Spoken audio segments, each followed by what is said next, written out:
raconter un peu votre expérience puisque vous êtes un ancien timide, plutôt mignon, dites-vous.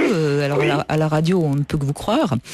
Et vous définissez donc un peu tous les problèmes que peuvent rencontrer les hommes. Alors ce qui est intéressant déjà, c'est que vous dites, quand on est mignon, c'est encore plus compliqué quand on est timide. Alors oui et non, si vous voulez. Ça peut être plus compliqué, moins. Mais ce que j'explique, si vous voulez, dans mon livre, c'est que le physique n'est pas le premier critère de choix des femmes.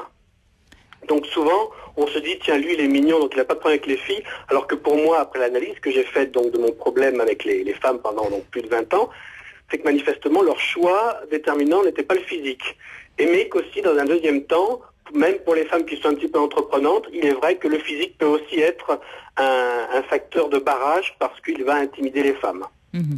Et alors ce que vous dites d'intéressant, et je vais vous demander de le développer, vous dites que souvent c'est parce qu'on a un problème de communication sexuelle.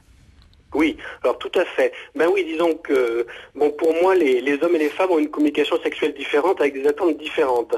Et donc il est vrai que moi, pour ma part en tant qu'homme, j'ai eu deux problèmes. J'ai eu un problème d'extériorisation de ma virilité, qui a été essentiel, parce que pour moi, d'après toute l'analyse que j'ai pu faire dans ce qui m'est arrivé avec les femmes, c'est que si on n'extériorise pas sa virilité avec les femmes, eh ben l'alchimie ne s'opère pas. Il y a quelque chose qui fait que la rencontre avorte, et puis la femme par ailleurs. Donc, alors j'aime bien d'ailleurs, excusez-moi je vous coupe, mais parce que c'est vraiment, j'aime bien ce que vous dites. Souvent quand on dit d'un homme qu'il est trop gentil, en fait on veut dire qu'il n'est pas assez viril. Exactement. Exactement, donc ça c'est un élément très important. C'est vrai, hein, oui, c'est vrai, oui. Quand je discute avec des garçons timides, oui, mais bon, pourquoi les filles ne veulent pas qu'on soit gentil, c'est ridicule. Alors je dis non, c'est pas du tout ça. Les femmes ne sont pas bêtes, évidemment qu'elles veulent des hommes gentils, mais il faut absolument, elles attendent de nous un comportement viril, un comportement courtisan. C'est pour ça que vous vous faites doubler par les tombeurs, même quand ils sont antipathiques. Et donc ça, moi j'essaye de leur faire comprendre qu'il y a des priorités, qui ne sont pas nécessairement les nôtres. Tout à fait, oui. Alors excusez-moi, je vous ai coupé sur sur la communication sexuelle, donc les femmes et les hommes ne communiquent pas de la même manière. Tout à fait. Alors là, justement, là c'est important, parce que nous les hommes, on a toujours l'impression que c'est nous qui faisons tout le boulot. C'est nous qui proposons généralement dans la communication sexuelle verbale, c'est généralement l'homme qui propose et la femme qui dispose. Mais ce que beaucoup d'hommes ne comprennent pas, c'est dans la communication sexuelle non verbale, ça serait plutôt l'inverse. Ça serait plutôt la femme qui, par des signaux, propose à l'homme de la courtiser, et l'homme ensuite dispose s'il est intéressé ou pas. Et c'est là, je crois, qu'il y a un énorme problème avec les garçons timides en général, mais aussi pour les autres. Ouvrez les yeux, messieurs, zut, quoi. Comment ? Je dis ouvrez les yeux, messieurs, zut. Ben oui, c'est ça. Alors d'un côté, je dis aux hommes d'ouvrir les yeux, mais encore faut-il qu'ils comprennent que les femmes sont différentes. Mais vous pensez bien que quand souvent on leur dit « Oh ben maintenant, vous savez, les femmes, c'est des hommes comme les autres », vous devez comprendre que souvent, je les récupère à la petite cuillère en leur disant « Mais non, les femmes sont différentes, etc. etc. » Donc effectivement, j'apprends aux hommes à comprendre que les femmes, par exemple une femme qui est seule et qui vous regarde, elle est en train de vous dire, dans son monde à elle, viens, je suis disponible pour te rencontrer et on discute. Mais pour les hommes, ils comprennent pas. Eux, ils voient juste une femme qui les regarde. Tout à fait, oui, c'est très juste ce que vous dites. Voilà, il y a ça. Et donc, si vous voulez après... Si en plus elle vous regarde en se tournant vers vous nonchalamment... Voilà, mais ça, les hommes, en laissant tomber une mèche de cheveux et en la remettant en place doucement. En général, ça c'est là, on rentre dans la finesse et tout. Mais si vous voulez, donc le problème, c'est que les hommes ne le comprennent pas, et à partir de là, évidemment, soit ils n'agissent pas puisqu'ils n'ont pas compris, soit ils agissent à retardement quand la femme, elle s'est fatiguée, parce que parfois ça fait 15 jours que la femme vous fait comprendre qu'elle a envie de vous connaître.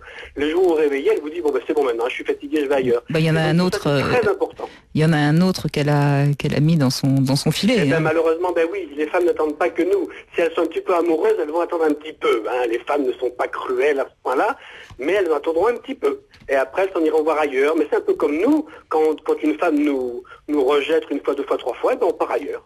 Elles, c'est exactement pareil. Si on ne va pas les courtiser au bout de 2-3 fois, alors qu'elles nous ont fait comprendre qu'elles voulaient qu'on les rencontre, pareil, elles aussi, elles tournent le dos. Donc en fait, en quelque sorte, vous êtes en train de nous dire que finalement, c'est les femmes qui font le premier pas, mais un premier pas très subtil. Exactement. Moi, je crois que d'une manière générale, ce sont les femmes qui font le premier pas, puisque de toute façon, naturellement parlant, un homme ne rencontrera qu'une femme que si elle est ouverte à la rencontre.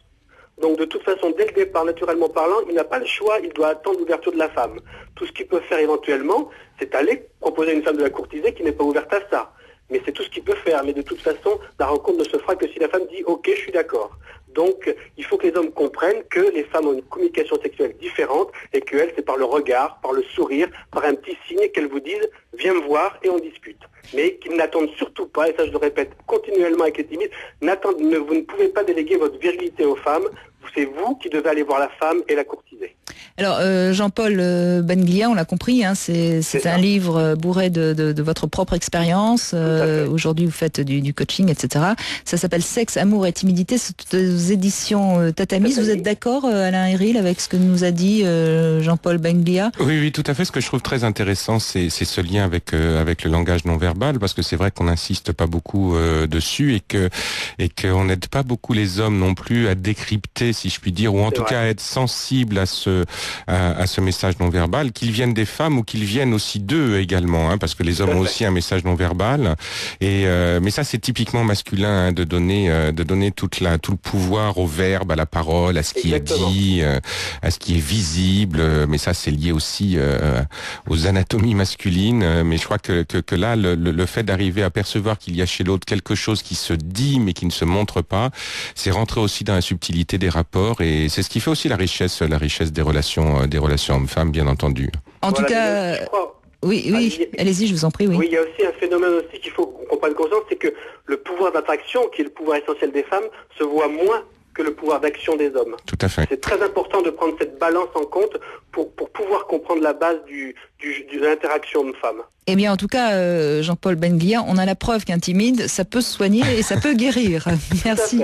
Merci à vous. Sexe, amour et timidité, c'est aux éditions Tatamis, avec beaucoup de dessins, de conseils à mettre entre les mains des timides, évidemment. On se retrouve dans un instant pour notre histoire extraordinaire du jour.